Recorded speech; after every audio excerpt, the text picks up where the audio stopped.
Baik, Bapak Ibu semuanya, karena waktu menunjukkan pukul 10:01, kita akan coba mulai acaranya.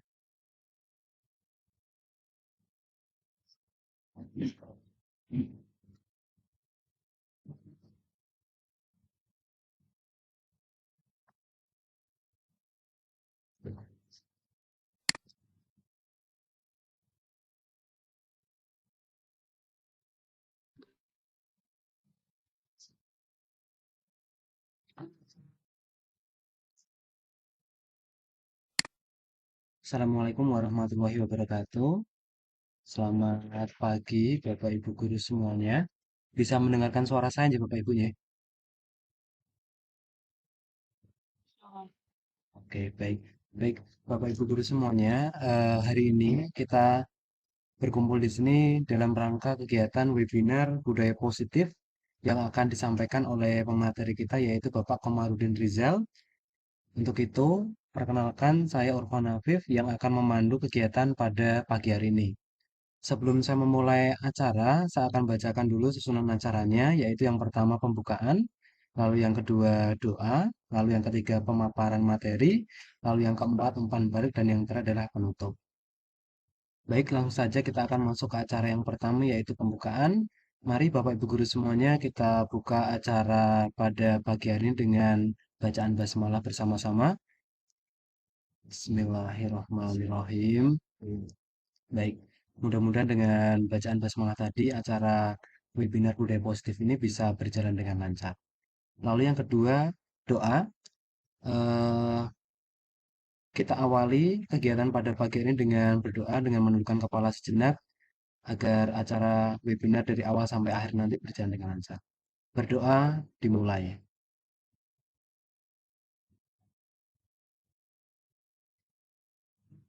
Berdoa selesai. Ya, langsung saja tanpa berlama-lama, eh, materi budaya positif yang akan disampaikan oleh pemateri kita yaitu Bapak Komarudin Rizal. Waktu dan tempat saya persilahkan.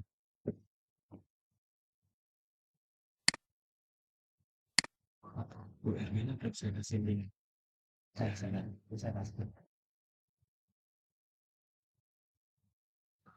Assalamualaikum Assalamualaikum warahmatullahi wabarakatuh.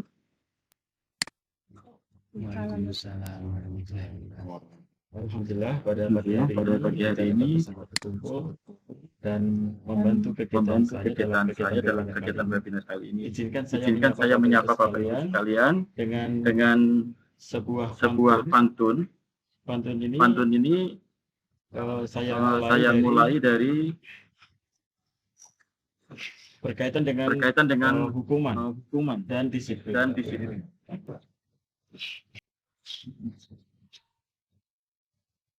Kucing oyen mandi berendam. Mandi Mandi berendam namanya kungkum. Banyak murid hatinya dendam karena Pak Guru sering menghukum. Pantun yang kedua, nonton kartun si Upin Ipin. Saat maghrib, waktunya sholat. Jangan harap murid disiplin kalau gurunya datang terlambat. Itu Bapak Ibu untuk mengawali kegiatan kita pagi hari ini. Bentar, saya izinkan beberapa yang masuk dulu.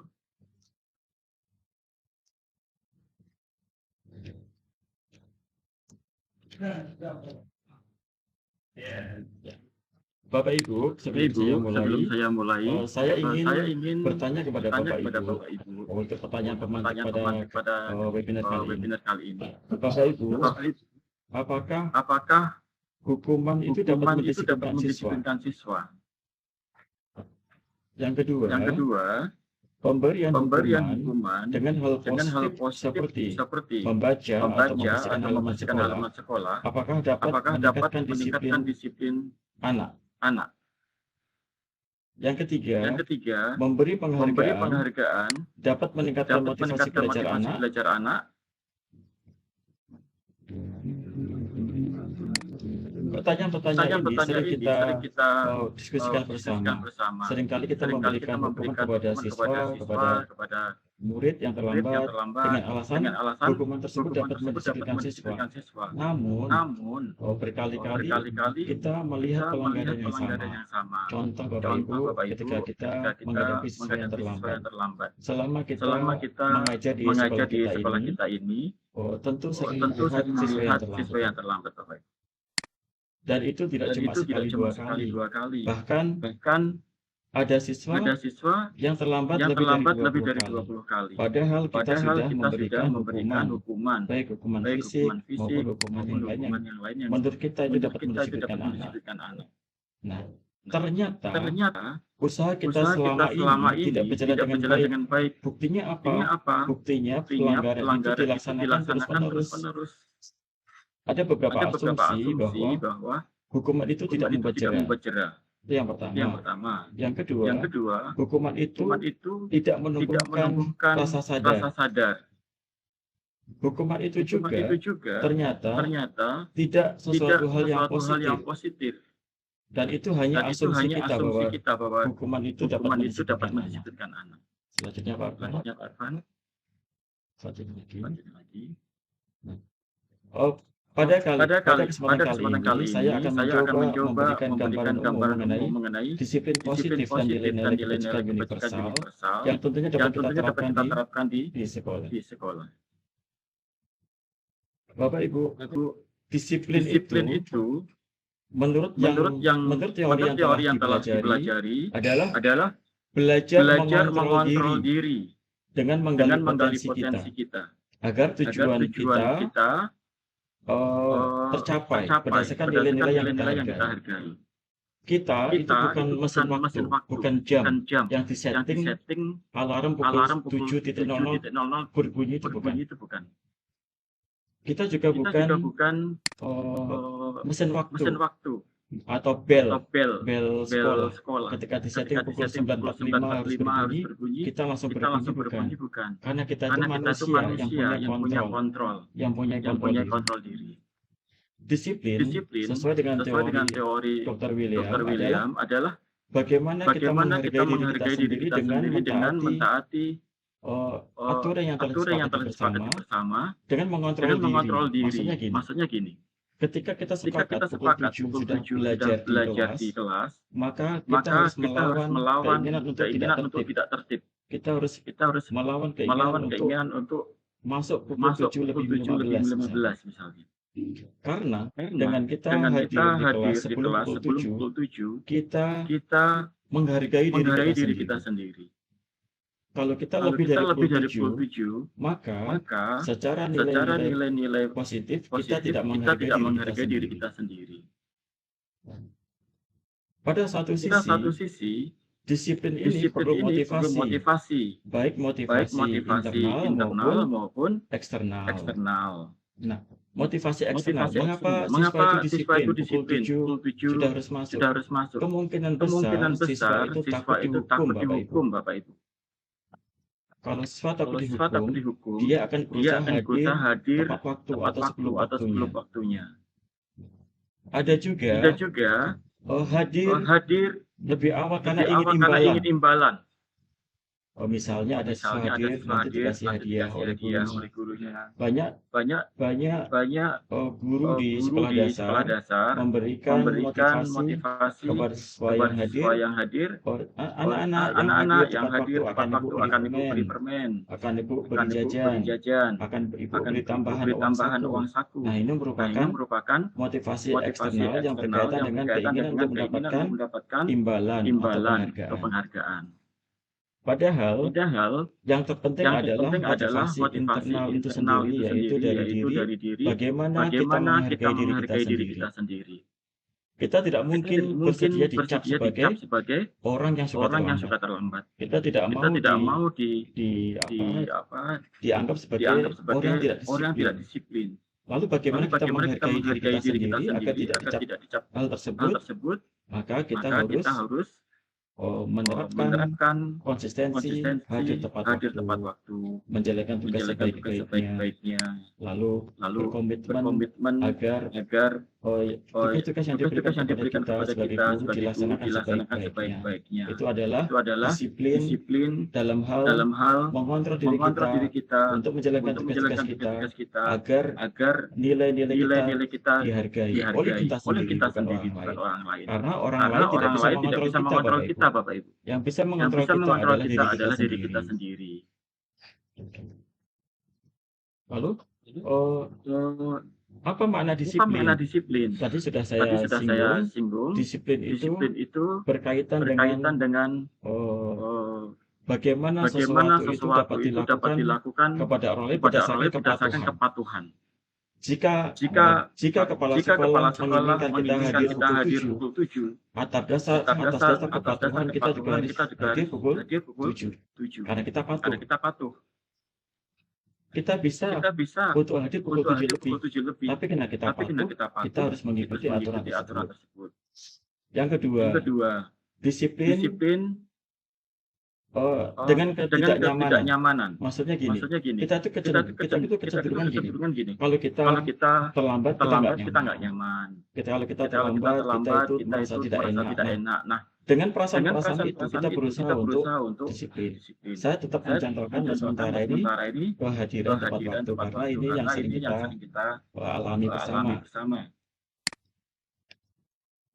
Selanjutnya, Bapak Ibu, budaya disiplin yang telah saya terapkan itu beberapa telah saya laksanakan.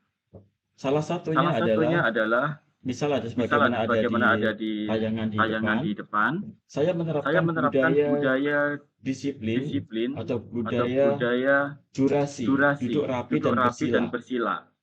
Mengapa saya meminta anak membiasakan ini? Karena siswa atau ketika pembelajaran dimanapun, siswa itu duduk sesuai dengan keinginan tubuhnya. Ada bersandar, tiduran, bertelekan, bahkan tungkurap sambil membaca dan sebagainya. Padahal kalau kita membiasakan diri dengan tertib, maka duduk rapi dan bersila pada konteks kegiatan di tempat yang tidak ada kursinya, Bapak Ibu, itu terlihat rapi, bagus.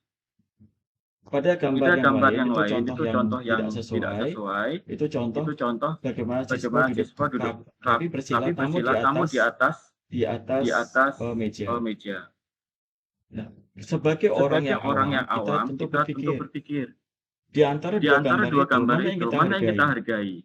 Tentu kita menghargai yang duduk rapi dan bersila. Nah, karena itulah disiplin salah satunya adalah upaya agar dihargai. Selanjutnya, pada gambar yang ada di depan Bapak Ibu, saya menampilkan gambar yang saya terapkan juga di kelas. Bagaimana budaya positif bertampan, berani tampil di depan. Nah,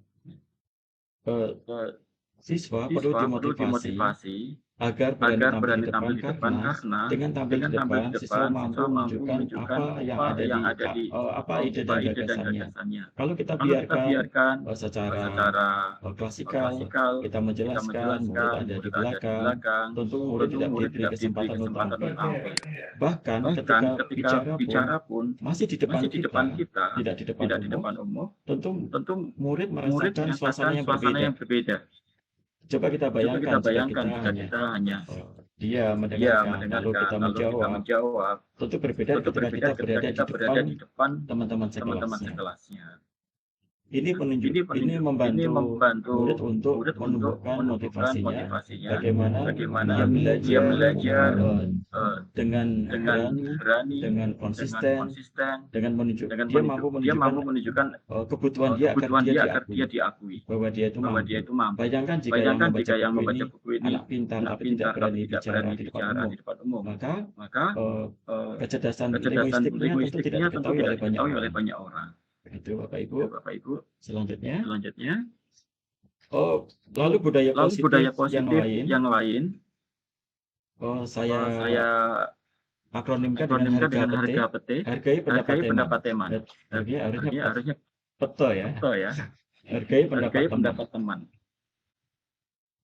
Bapak Ibu, kadang kadang kita ini kita ini berpendapat berpendapat teman tidak teman peduli. tidak peduli. Kita Kita berpendapat teman bicara teman bicara sendiri. sendiri. Kita Kita berpendapat berpendapat teman tidak teman tidak fokus apa yang fokus kita apa yang kita sampaikan. sampaikan. Akhirnya Akhirnya tidak terjadi tidak hal terjadi hal apapun, apapun, tidak terjadi eh, refleksi refleksi atau empati dari empati teman dari yang lain. teman yang lain. Maka saya Maka saya mencoba di mencoba kelas di kelas membuat budaya budaya positif, positif, menghargai pendapat menghargai teman. pendapat teman. Dan yang terakhir, budaya positif yang saya terapkan adalah jarum Jarum butang, butang, belajar sebelum guru datang. Ini sangat Ini sulit sangat Bapak sulit Ibu. Bapak Ibu. Saya menerapkan Saya ini menerapkan hampir ini tidak hampir tidak berhasil berhasil karena ketika ketika transisi guru sebelum pelajaran yang saya ampuh, siswa tidak fokus pada menyiapkan pelajaran ke saya. Jadi transisi pelajaran ini digunakan oleh anak untuk bercengkrama, bermain game, mungkin menyanyi, mendengarkan lagu. Sehingga belajar sebelum guru datang ini saya pikir agak sulit untuk ditampilkan, untuk diterapkan maksud saya.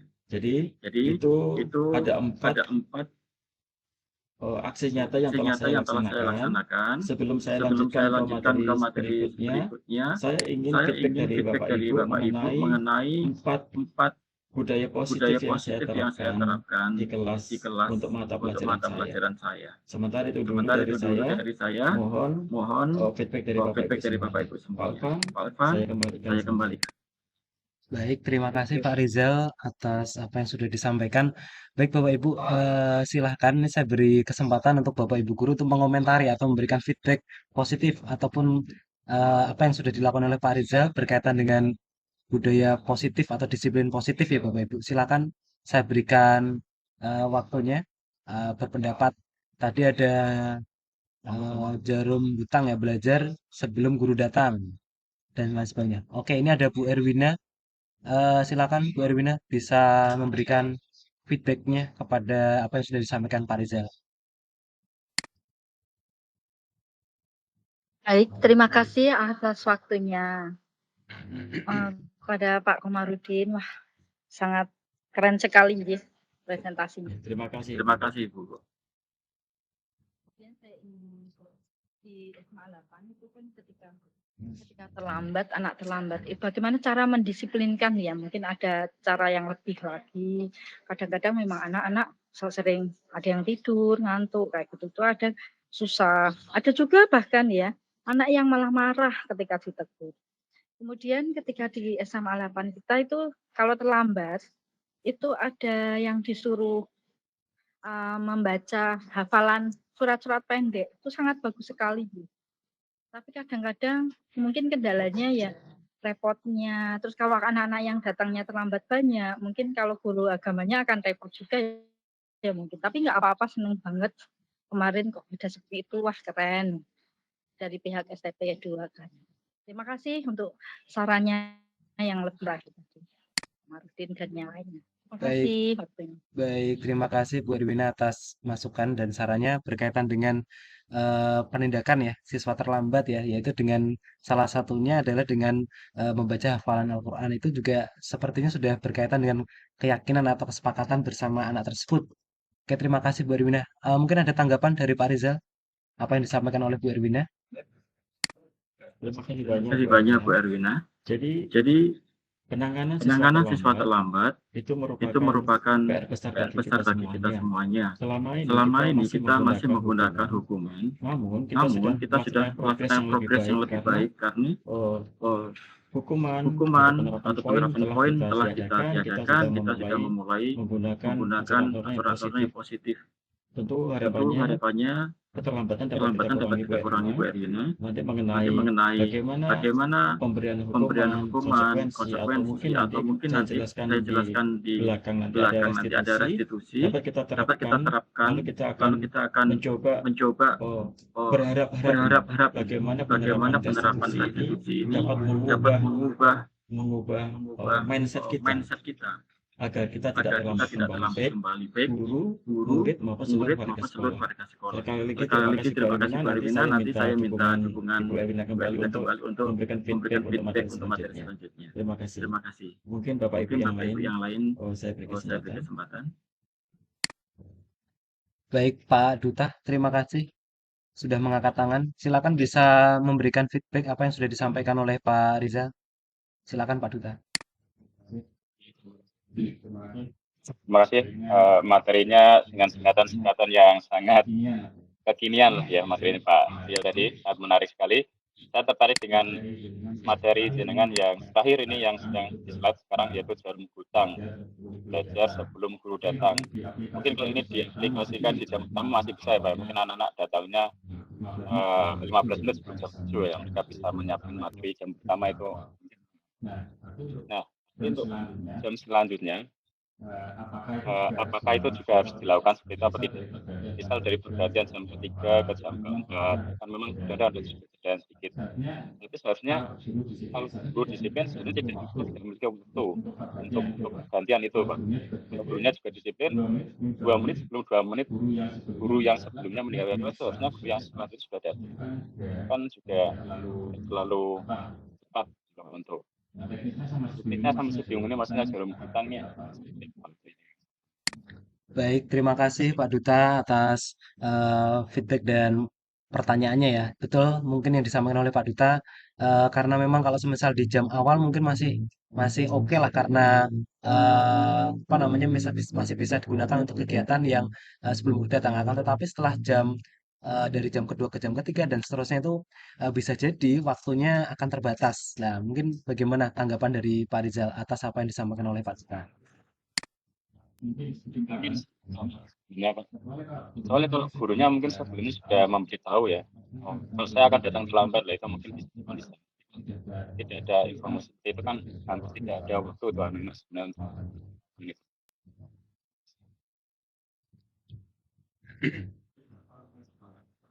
Oke, terima kasih Pak Duta. Pak Duta, terima kasih berikan feedback untuk akses nyata ini. Bapak Ibu, tadi saya sampaikan bahwa belajar sebelum guru datang ini merupakan PR berat, terutama untuk mapel yang saya ampuh ya.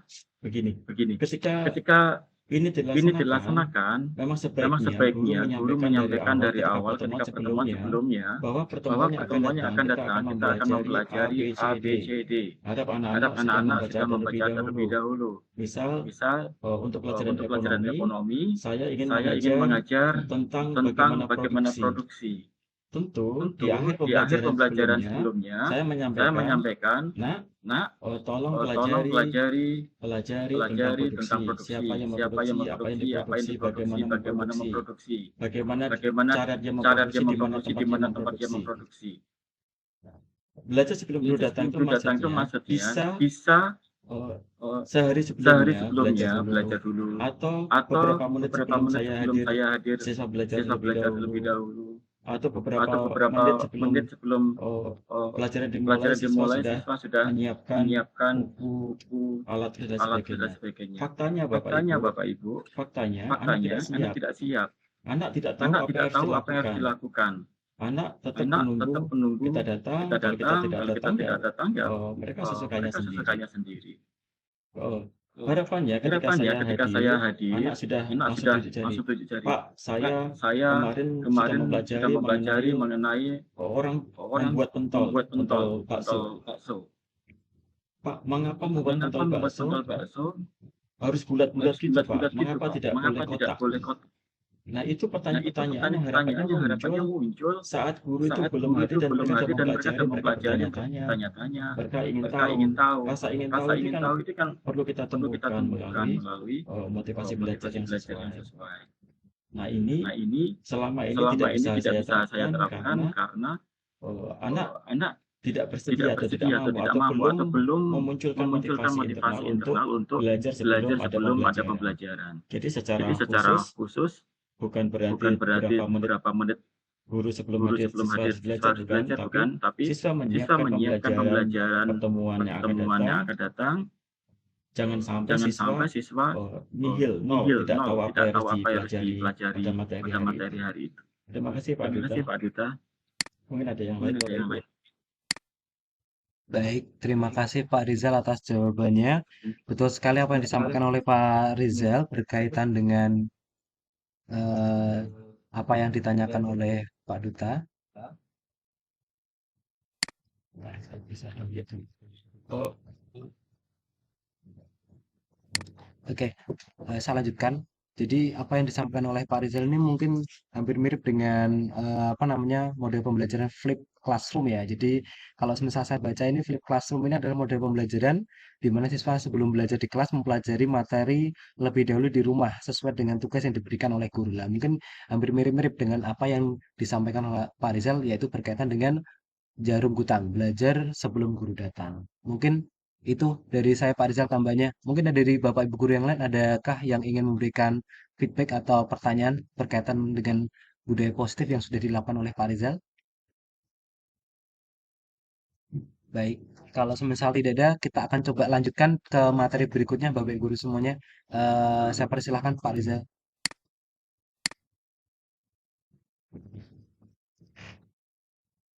Ibu Bapak yang berbahagia, selanjutnya kita akan sedikit memahami bagaimana teori motivasi, hukuman dan penghargaan serta restitusi. Bapak Ibu, motivasi yang telah saya sampaikan tadi berkaitan dengan motivasi eksternal dan internal itu pada dasarnya adalah bagaimana diri kita itu menerapkan disiplin positif untuk menghargai diri kita sendiri.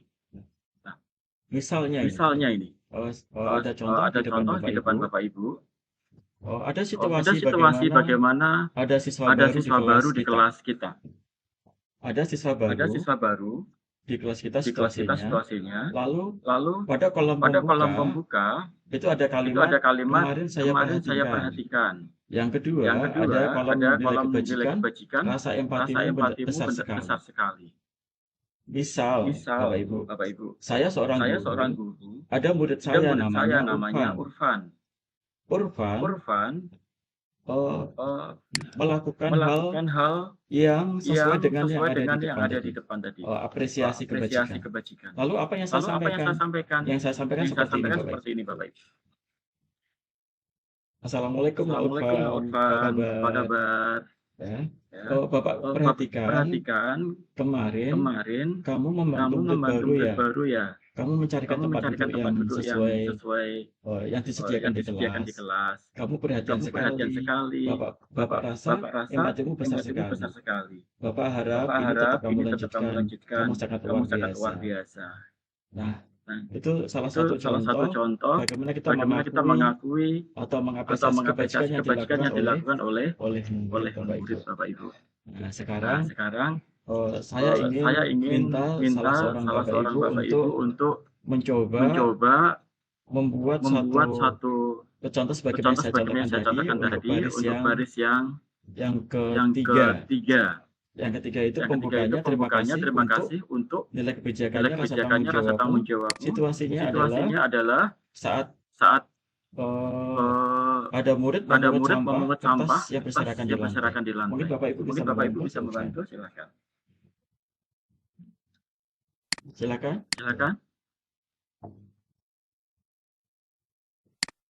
Bu Erwina tadi atau Bu Riris? Bu Riris, monggo Bu Riris, saya persilahkan.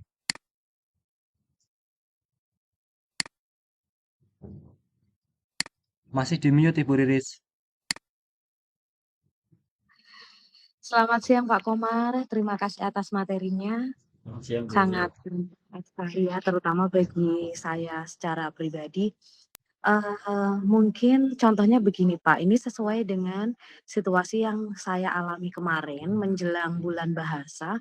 Kebetulan siswa saya kelas 10.5 itu mendapatkan undian yaitu menampilkan bahasa Inggris.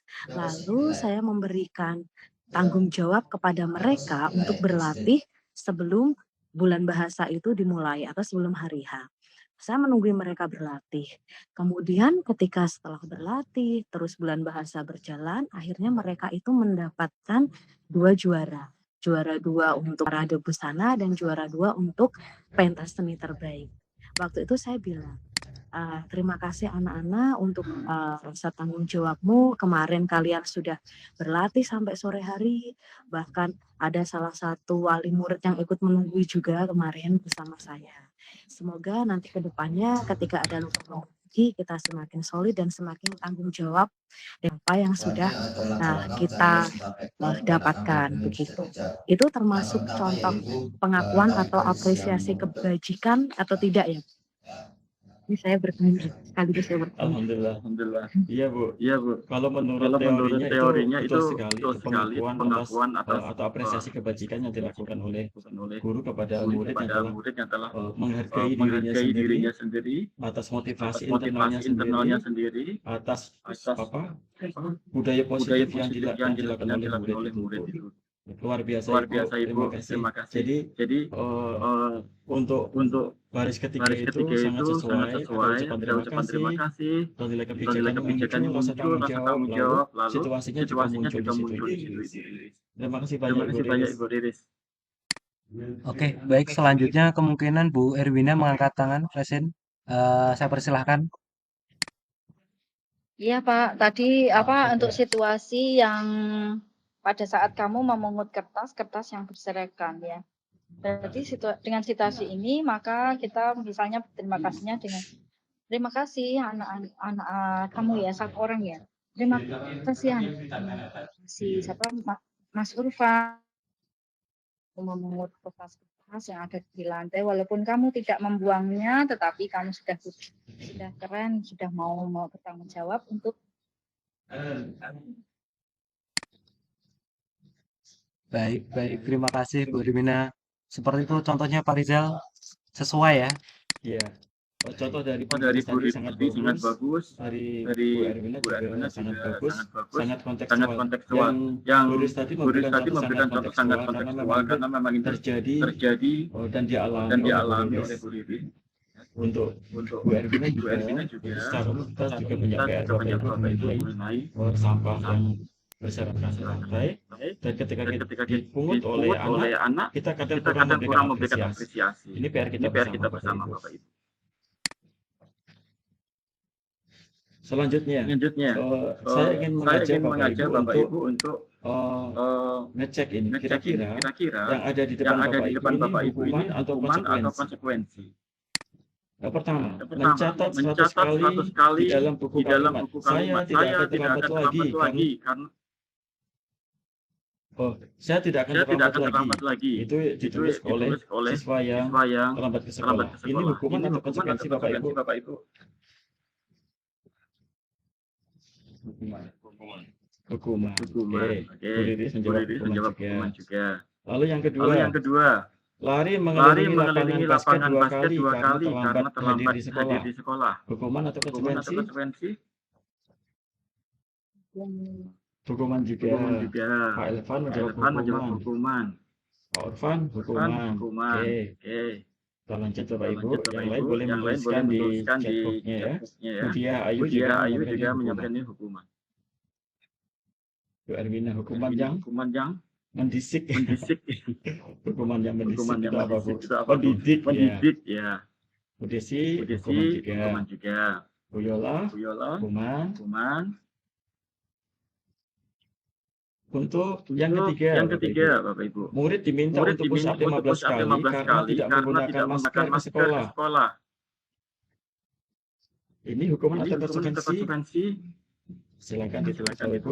Kalau saya sering pakai masker itu tidak pernah push up Bapak Ibu.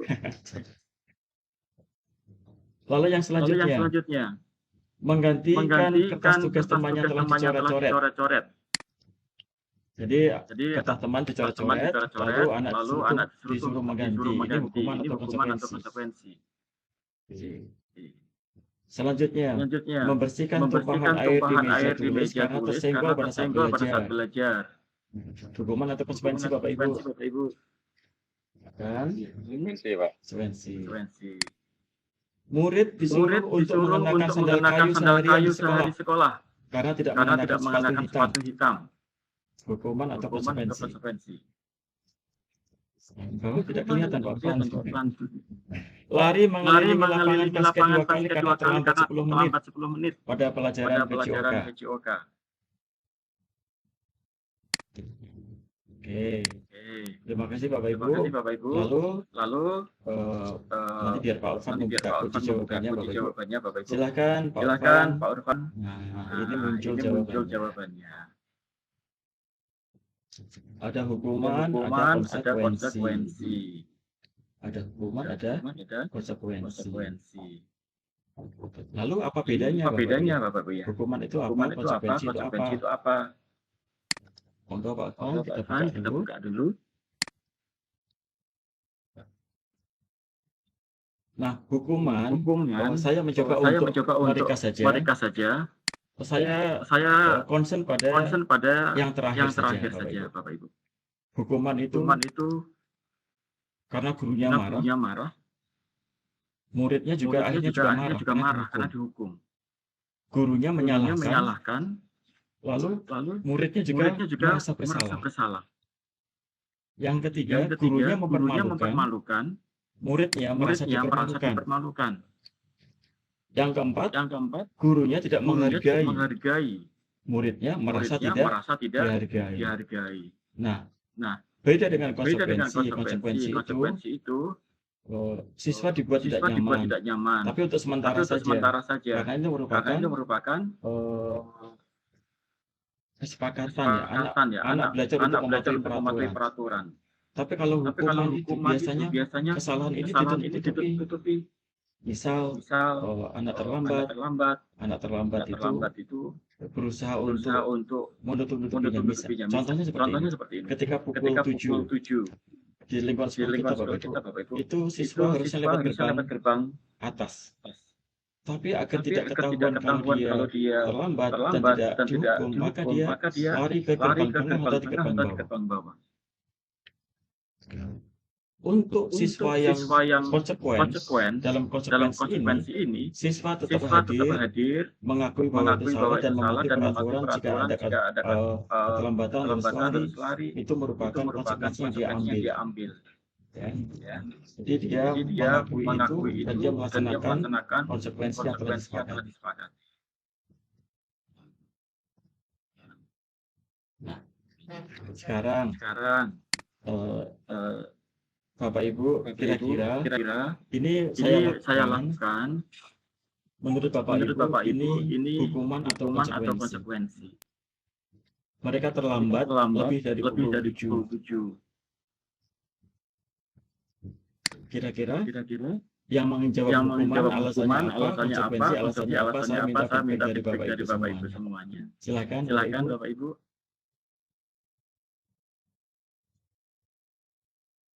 Bu Riris.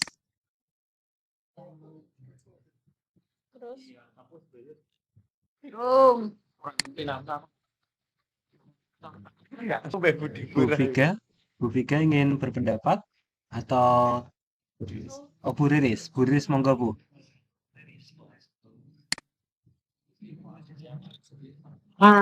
Terima kasih. Kalau menurut saya apa yang dilakukan Pak Komar itu termasuk hukuman ya. Karena mungkin tidak ada kesepakatan dulu di antara keduanya, kalau kamu terlambat nanti konsekuensinya apa. Tapi kalau misalkan anak-anak terlambat tiba-tiba langsung disuruh kakinya berdiri satu, itu menurut saya hukuman. Kecuali ada kesepakatan, ada keyakinan ini begitu. Yang lain misalnya banyak Pak ya. Ya, terima kasih pendapatnya Bu Riris. Mohon maaf Bu Vika bisa di-mute dulu untuk akunnya.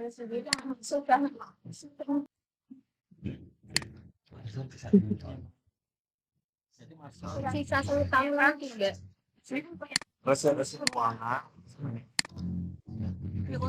Banyak.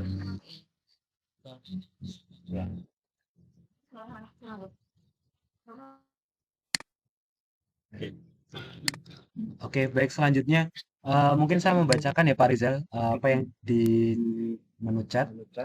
Ini menurut Pak Elvan, termasuk hukuman karena siswa melakukan hal tersebut karena perintah dari guru Lalu Bu Erwina, hukuman agar mereka jeda dan fisik gitu ya. Oke, itu pendapat dari rekan-rekan kita. Pak Rizal, adakah tanggapan dari Pak Rizal?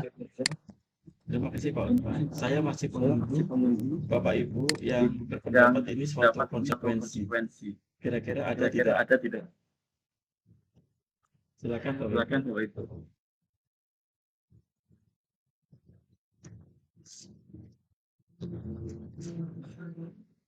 Oke, Bapak Ibu. Oh, ini merupakan contoh hukuman. Jadi bukan konsekuensi ya. Hukuman ini dikenakan karena siswa tidak berdaya mau tidak mau mengikuti apa yang saya instruksikan. Karena tidak ada aturan tegas mengenai konsekuensi yang diberikan sekolah kepada anak terlambat. Saya melakukan itu karena tidak ada batasan. Batasan maksudnya tidak ada aturan yang jelas. Bisa jadi Selasa ini saya meminta mereka untuk PBB. Saya piket Selasa Bapak Ibu. Selasa depan saya minta anak untuk berlari. Selasa berikutnya saya minta anak untuk bersih-bersih. Jadi akhirnya itu merupakan keinginan saya sendiri untuk dalam tanda petik mendisiplinkan murid. Jadi merupakan hukuman. Bagaimana?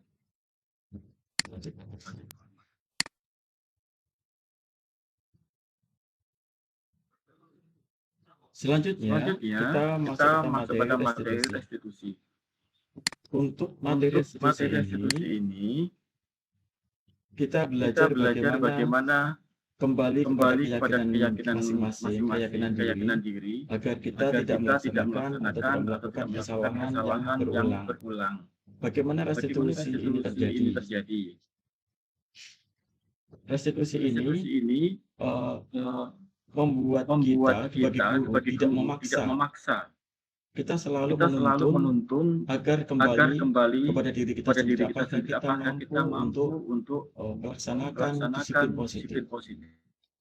Bisa juga kita mencari bersama-sama kebutuhan dasar yang diinginkan oleh murid. Ketika contoh seperti ini, kalau kelasnya gerak, kipas angin kurang, AC tidak ada, apakah kita belum boleh marah ketika ada murid ingin belajar di luar kelas maksudnya.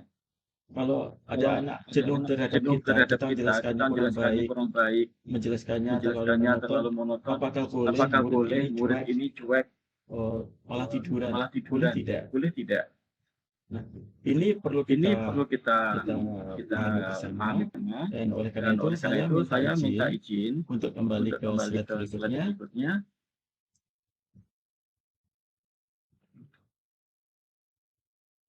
Sebelumnya. Kadang kita punya aturan di kelas. Anak tidak boleh tidur di kelas. Lalu kita contoh yang secara umum, mengapa kita memiliki peraturan harus menggunakan helm bila mengendarai kendaraan roda 2? Lalu mengapa di sekolah harus memakai sepatu hitam? Ada lagi peraturan mengapa harus datang tepat waktu. Ini kita harus kembali ke keyakinan kelas karena peraturan saja tidak cukup.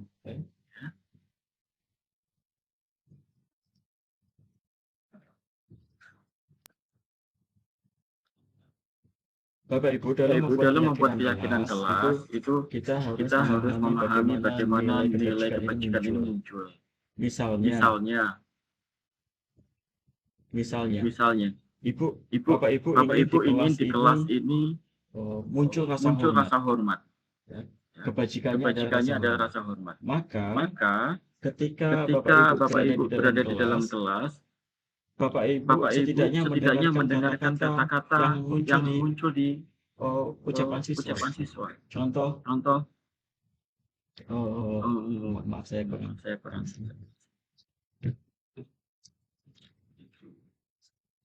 Contoh seperti ini. Ketika Bapak Ibu datang, kalau di kelas muncul ucapan selamat pagi Bu, Assalamualaikum Bu, maka kelas tersebut sudah melaksanakan kebajikan.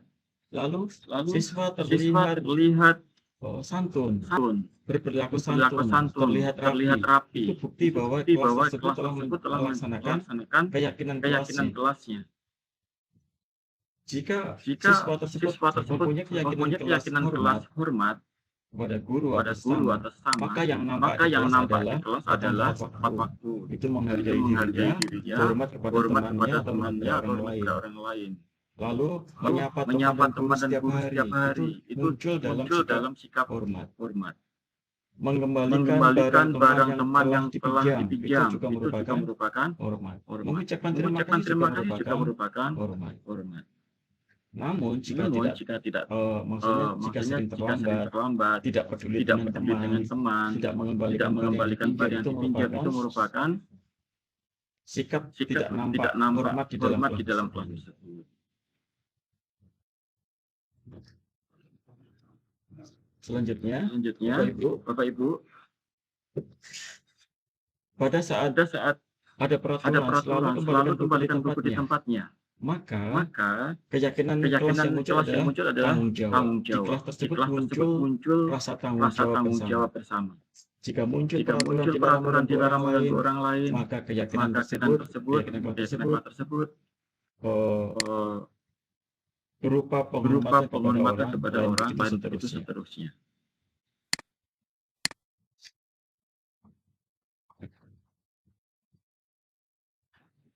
Selanjutnya mengenai kebutuhan dasar Bapak Ibu, ini sebentar lagi akan saya sedikit jelaskan. Setelah saya singgung tadi bagaimana kita harus memahami kebutuhan dasar murid. Tadi saya mencontohkan kelas yang panas. Maka kita sebagai guru harus memenuhi kebutuhannya itu. Kebutuhannya adalah rasa sejuk. Ya, nyaman di kelas. Kita tidak boleh memaksa anak belajar dalam kondisi berkeringat, berdarah dan sebagainya. Contoh lagi, kebebasan. Kebutuhan dasar kebebasan. Contohnya seperti ini. Ketika guru masuk kelas, siswa tidak berkutik, tidak boleh bicara sendiri, tidak boleh pindah meja. Jika ada siswa yang melakukan tersebut, itu bukti bahwa mereka ingin ada kebebasan. Dengan kebebasan itu, siswa bisa menyampaikan ide gagasan, mengerjakan tugas dengan nyaman. Tapi kalau kita paksa, kita kekang, maka kebutuhan dasar siswa tidak akan terpenuhi. Lalu kasih sayang dan rasa diterima. Bapak Ibu tentu pernah memanggil nama siswa dengan panggilan, "Nak, apa kabar? Nak Urfan, apa kabar?" Kita tidak boleh memanggil, itu yang gendut itu hitam, kesini dong gitu. Itu bukti bahwa kita tidak punya rasa kasih sayang kepada murid. Padahal murid punya kebutuhan dasar kasih sayang. Contoh lagi, kebutuhan dasar rasa ingin diterima. Bapak ingin yang hari ini bawa sepeda motor jadi satu kelompok, yang enggak jadi kelompok lain. Maka yang enggak pakai sepeda motor merasa tidak diterima di kelas tersebut. Nah, sekarang ada satu lagi kesenangan. Kira-kira Bapak Ibu bisa membantu saya untuk memberikan contoh kebutuhan dasar kesenangan. Senang yang bagaimana sih yang kita penuhi dari anak-anak? Silakan Bapak Ibu, saya persilakan.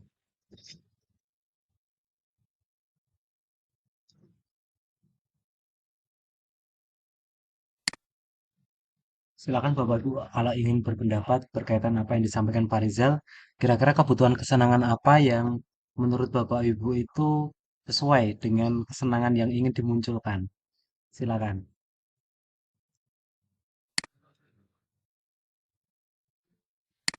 Bu Riris, monggo. Pak Duta, silakan.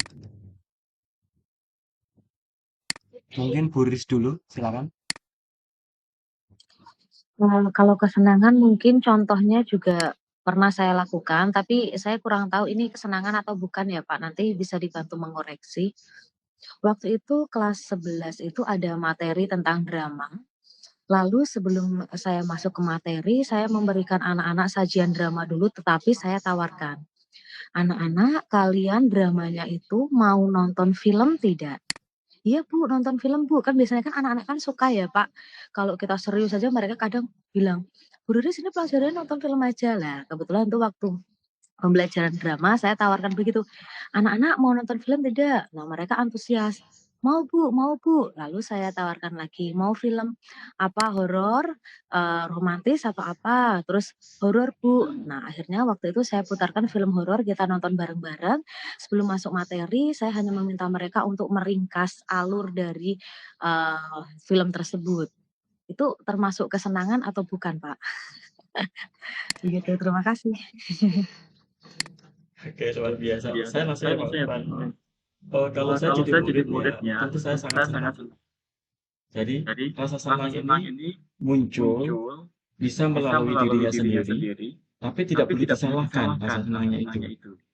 Contoh, saya bentuk pondok belum memberikan feedback untuk Bu Riris dulu, saya memberikan gambaran dulu. Ketika siswa ditunjuk oleh gurunya, tolong dihapuskan papan tulisnya. Dia itu sudah senang, Bu.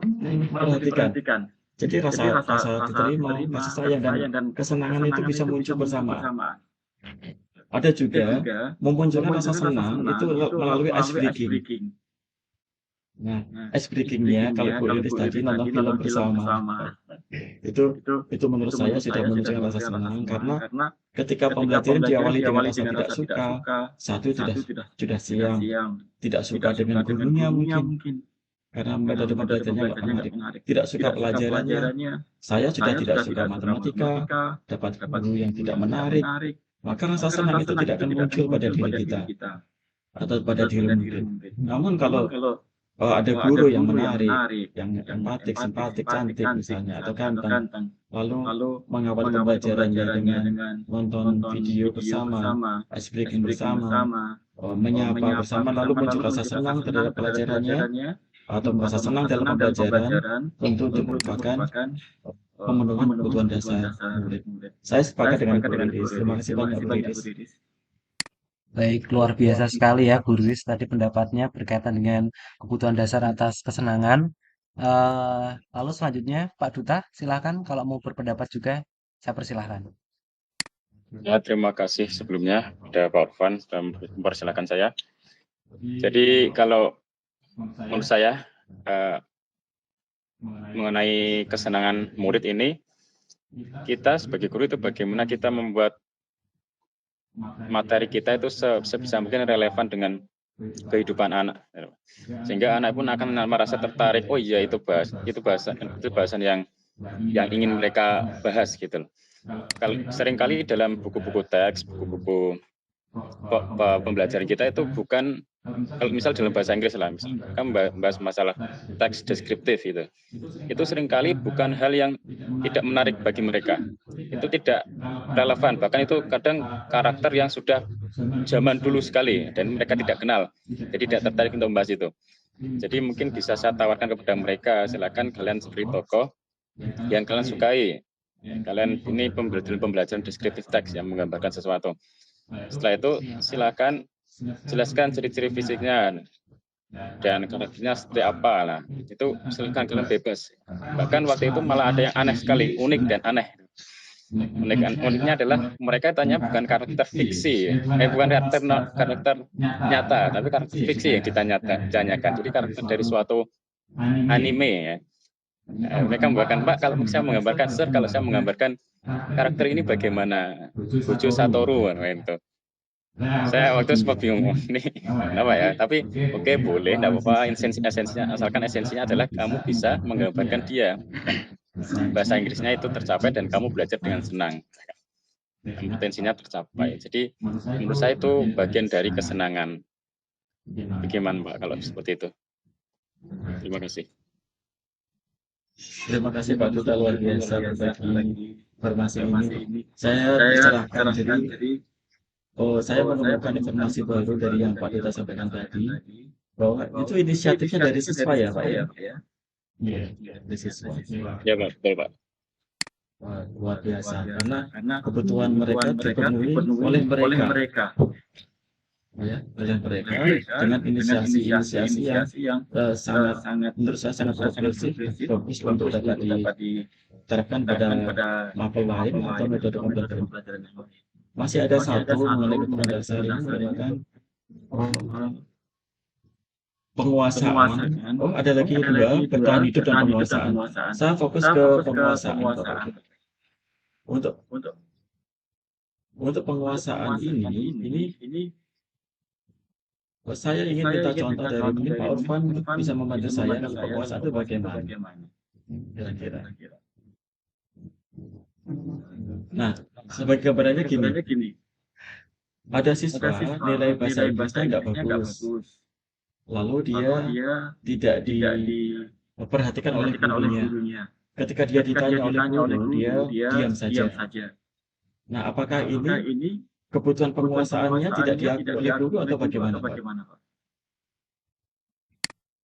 Ya, baik, terima kasih Pak Rizal atas contohnya. Mungkin betul ya Pak Rizal itu penguasaan siswanya tidak diberikan ya. Jadi harusnya memang apa yang diberikan oleh siswa atau penguasaan oleh siswa itu harusnya diberikan oleh secara penuh. Menurut saya seperti itu Pak Rizal. Oke, terima kasih Pak Irfan.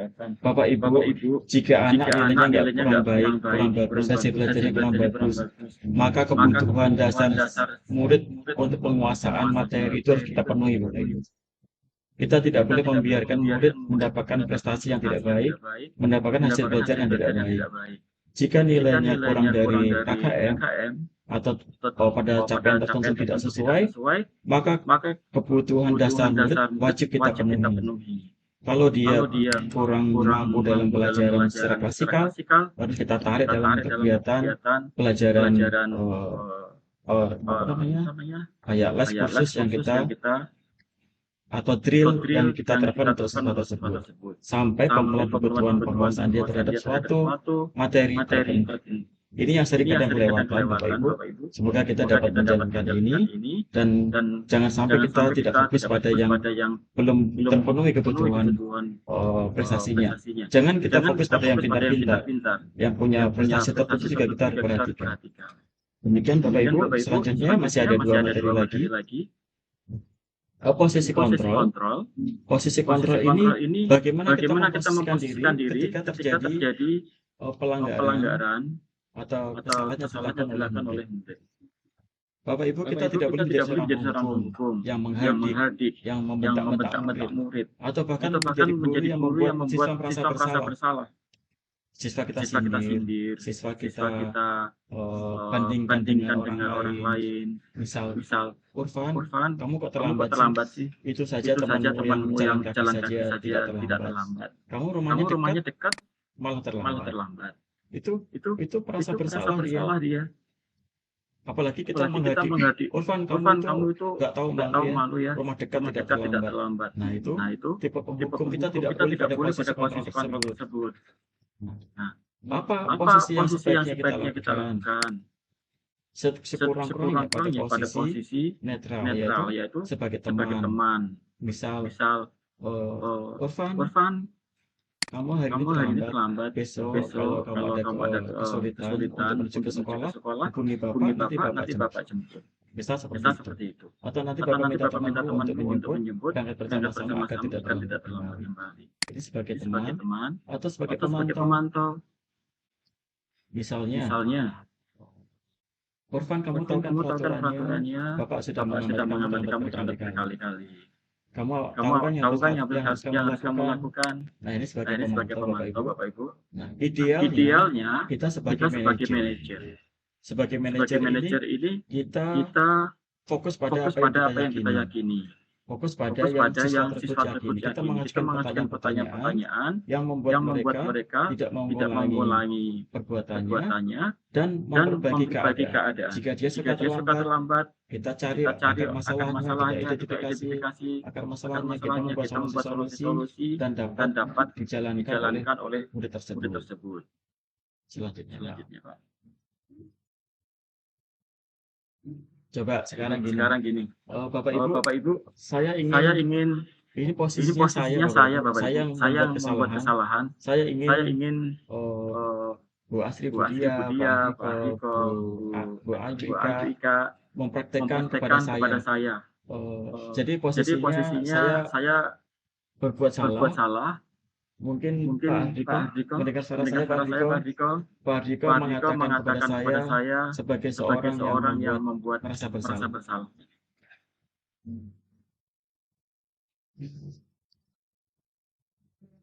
Pak Hardiko belum mendengar, atau mungkin Bapak Ibu Guru mempraktekkan.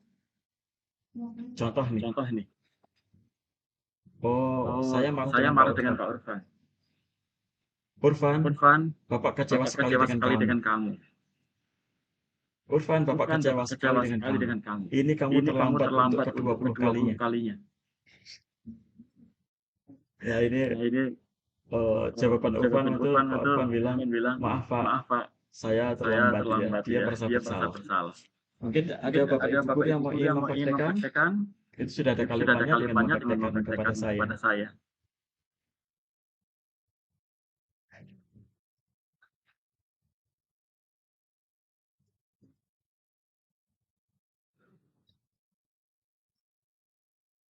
Mungkin Bu Erwina. Ya. Bu Erwina, tolong Bu Erwina, saya dimarahi dengan kalimat yang sebagai penghukum, Bu.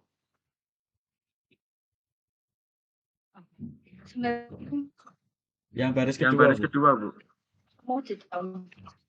Ini contohnya, Bu. Komarudin, kamu udah tak bilangin berkali-kali, kenapa masih saja kamu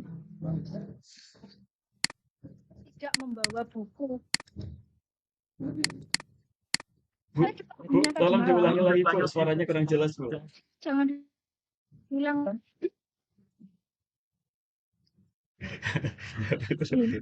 Kamu tuh kok diulang-ulang. Kamu ngantuk bawa buku lagi. Sudah saya untuk dibuat enggak. Ngantuk. Besok jangan diulang, jangan lupa lagi. Malah harus kamu tata bukunya. Iya, Bu, terima kasih, Bu. Luar biasa. Terima kasih banyak, Bu. Saya mencoba Bapak Ibu Guru yang lain. Untuk pernyataan selanjutnya, Bapak Ibu silakan. Masih ada Bapak 3 ya. Boleh sebagai pemantau atau manajer atau penghukum. Silakan. Ini saya yang berbuat salah. Murid Bapak Ibu yang namanya Komarudin berbuat salah. Silakan.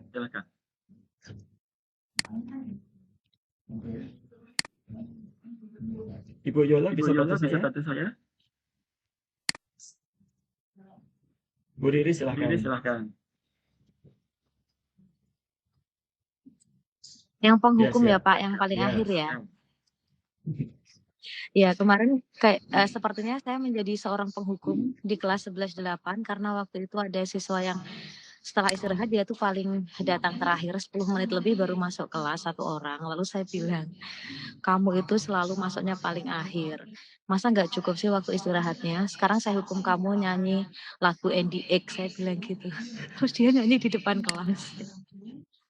Apa itu termasuk hukuman ya Pak ya? Itu termasuk penghukum, tapi suaranya terlalu lembut, Bu. Oh gitu. Oh iya, jadi harusnya lebih menghadik lagi. Coba Bu, saya minta satu contoh yang menghadik, Bu. Disuruh nyanyi lagu NDX tapi sambil menghadik, kira-kira bagaimana? Ya, kamu tuh mesti kalau masuk kelas paling akhir. Ini tuh udah telat loh. Perjanjiannya kan 10 menit, ini sudah telat 5 menit. Jadi kamu total telat itu 15 menit. Sekarang kamu berdiri di depan, nyanyi lagu NDX gitu. Atau mau nyanyi lagu Gundul-Gundul Pacul, vokalnya ganti A, I, U, E, O kayak gitu. Terima kasih Bu, luar biasa. Jadi itu contoh-contoh bagaimana kita memposisikan diri sebagai penghukum, teman, pemantau atau manajer. Selanjutnya Pak Irfan. Segitiga restitusi ini materi terakhir. Benar ya Pak Irfan ya? Bapak Ibu, sebelum saya tutup, saya memberikan contoh berupa video sekitar 10-12 menit. Nah, atau mungkin nanti beberapa contoh saja Pak Irfan dapat ditampilkan, dipercepat untuk restitusi seorang manajer. Mohon izin menyampaikan video dulu. Sebentar saja Bapak Ibu. menunjukkan bagaimana seorang guru berada dalam posisi manajer menggunakan penerapan segitiga restitusi.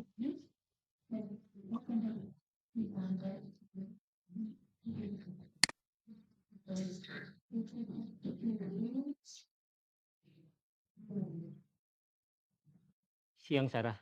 Siang, Pak. Sudah lama nggak ketemu Sarah. Kenapa hari ini ada di sini? Kesel, Pak. Kesel banget. Masa aku dikatain tukang fitnah, Pak? Ya aku marah lah. Aku balik ngatain Eka di depan kelas. Kesel banget. Oh, begitu. Ya pasti kamu marah dan kesal. Bapak juga akan marah apabila ada yang menuduh Bapak seperti itu. Kemudian, pada saat itu, kamu mau melakukan apa? Ya saya langsung ngatain Eka lah, Pak. Kesel banget. Saya bentak-bentak dia depan teman-teman lain. Oh, begitu. Pasti kamu melakukan seperti itu karena suatu alasan tertentu, bukan? Iyalah, masa saya diam saja, Pak? Ya saya bela diri lah. Masa saya dituduh tukang fitnah? Ya, wajar lah. Mempertahankan harga diri itu sesuatu yang penting buat kamu. Untung kamu tidak bertindak lebih gegabah lagi. Hanya membentak-bentak. Iya, Pak. Untung saya masih bersabar dan hanya membentak saja. Sudah gemes padahal. Saya pasti bela diri lah. Ya, pasti ya. Tapi kamu memilih untuk tetap bertahan dan bersabar. Kamu memilih untuk tidak berbuat lebih parah lagi, bukan? Iya. Nah, sekarang coba kita lihat lagi. Tindakan kamu yang bentak-bentak Eka di kelas. Tindakan kamu itu kira-kira sesuai dengan keyakinan kelas atau prinsip kamu tidak? Enggak lah, Pak. Capek, Pak, jadi pemarah. Jadi keyakinan atau prinsip mana yang kurang sesuai dengan keinginan kamu? Ya, saya sebenarnya sangat menghargai orang lain. Mungkin saat itu saya menjadi emosi, jadi tidak menunjukkan sikap itu. Kamu meyakini tidak? Menghargai orang lain itu penting buat kamu. Yakinlah, Pak. Iya, setuju. Kita harus saling menghargai. Namun, ada juga keyakinan yang kita sepakati yang perlu kita jalankan apabila kita sedang marah, bukan? Ya, saya bisa lebih proaktif, mulai dengan diri sendiri. Saya bisa jadi lebih bersabar, mengambil waktu jeda untuk berpikir mau apa selanjutnya. Kira-kira kamu bersedia memperbaiki masalah ini tidak? Bersedia, Pak. Kalau kamu memperbaiki masalah ini, kamu akan menjadi orang seperti apa? Saya akan menjadi orang yang bertanggung jawab kali ya, Pak. Dan senantiasa proaktif. Iya. Menurut kamu, bagaimana rasanya menjadi orang seperti itu? Ya nyaman lah. Bangga bisa bersabar dan menahan diri. Baiklah kalau begitu. Yuk kita pikirkan bagaimana memperbaiki masalah ini.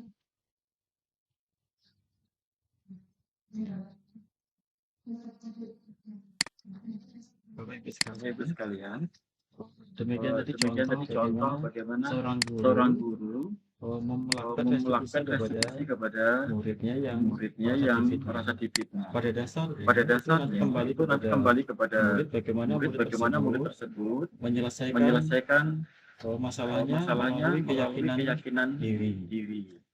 Ya. Jadi keyakinan diri itulah yang penting. Bagaimana menyelesaikan masalah tersebut. Dalam segitiga restitusi itu yang pertama siswa distabilkan dulu identitasnya.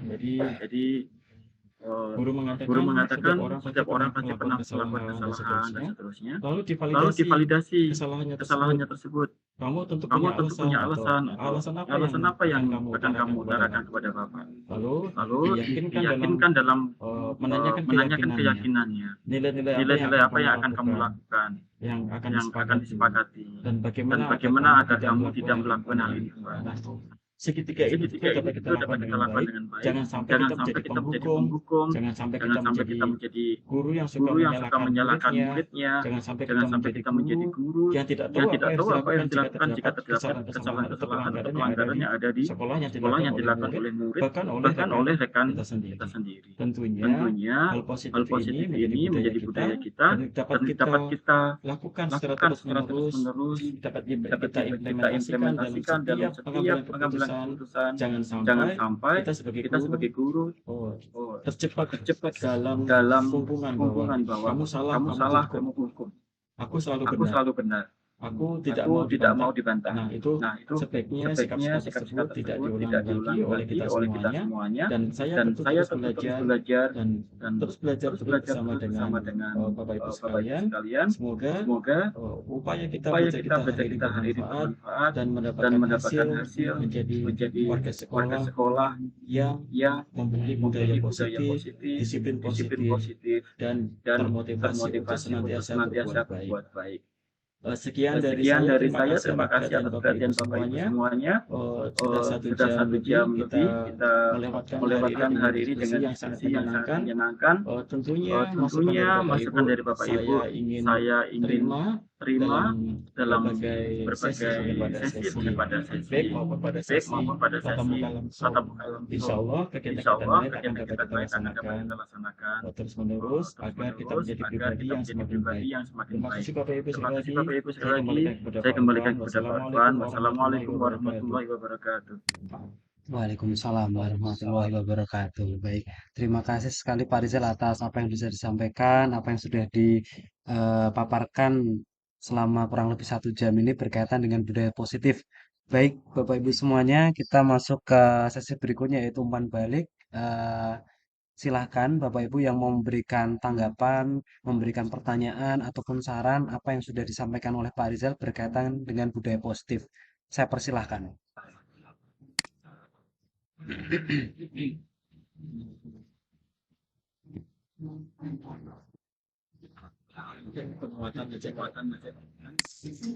Oke, baik. Bu Erwina mengangkat tangan, Rasen. Silahkan. Terima kasih banyak sekali yang koreksi ya. Seringkali kadang-kadang dalam penyampaian baiknya ada apa, pendidikannya ada, ajaran-ajarannya ada, tetapi kadang-kadang di suatu kondisi seringkali susah untuk diterapkan ya. Mungkin terkendala banyak sekali ada itu masalah. Kadang ada kesalahan, dia menyangkal dan sebagainya, itu seringkali dia marah sehingga situasinya akan mungkin itu yang jadi permasalahan mungkin ya. Mungkin di lain diskusi bisa kita diskusikan lagi ya dengan Bapak pengguru yang terima kasih. Terima kasih Bu Erwina. Itu menjadi PR kita bersama Bapak Ibu. Insyaallah pada pertemuan kita bahas kembali dan mohon dukungan Bapak Ibu untuk bersedia diskusi dengan kami semuanya. Terima kasih Bu Erwina sekali lagi. Oke, baik, terima kasih Bu Erwina. Ada lagi kira-kira Bapak Ibu? Kalau semisal tidak ada, mungkin saya memberikan kesimpulan dan penguatan berkaitan dengan apa yang disampaikan oleh Pak Rizal. Baik, Bapak Ibu semuanya, dalam menciptakan budaya positif memerlukan beberapa pendekatan yang terdiri dari disiplin positif dan nilai kebajikan universal, teori motivasi, hukuman dan penghargaan serta restitusi, serta keyakinan kelas. Lalu, kebutuhan dasar manusia dan dunia berkualitas, 5 posisi kontrol dan segitiga restitusi. Dan dalam permasalahan dapat diidentifikasi penerapan apa yang dapat dilakukan untuk mengatasi masalah tersebut dan saling berkolaborasi dengan semua warga sekolah untuk terwujudnya budaya positif. Baik, Bapak Ibu semuanya, terima kasih sudah mengikuti kegiatan webinar kali ini dan berperan aktif, ya, berpartisipasi aktif berkaitan dengan apa yang sudah disampaikan oleh pemateri kita, yaitu Bapak Komarudin Rizal. Mungkin dari saya cukup berkaitan dengan materi webinar budaya positif. Saya akhiri. Sebelum saya akhiri, saya akan memberikan satu pantun Bapak Ibu semuanya. Bisa bilang cakep gitu ya. Cakep. Biru laut seperti kolam. Cakep. Ikan paus pandai menyelam. Cakep. Dari lubuk hati yang paling dalam. Cakep.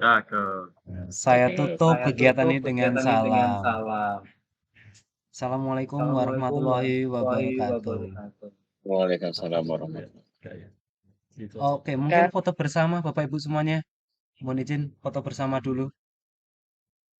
Baik, bisa di on cam kan saya bantu untuk mendokumentasikan. Baik, 1, 2, 3. Oke, lalu selanjutnya gaya literasi Bapak Ibu seperti ini. Oke, 1, 2, 3. Oke, satu lagi gaya bebas. Silakan. 1, 2, 3. Oke, baik. Baik, sudah. Terima kasih Bapak Ibu guru semuanya. Eh, terakhir saya tutup dengan salam. Assalamualaikum warahmatullahi wabarakatuh.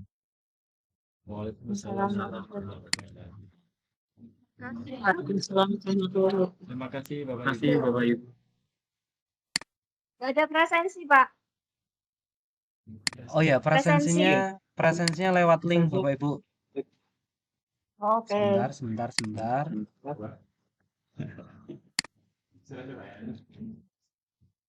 Oke, nanti mungkin bisa dijabrikan. Terima kasih.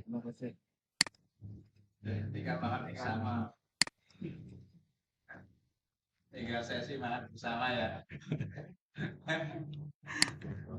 Oke, guru bahasa Indonesia saya gini dulu. Kita suruh ngapalur DP bukan. Dut.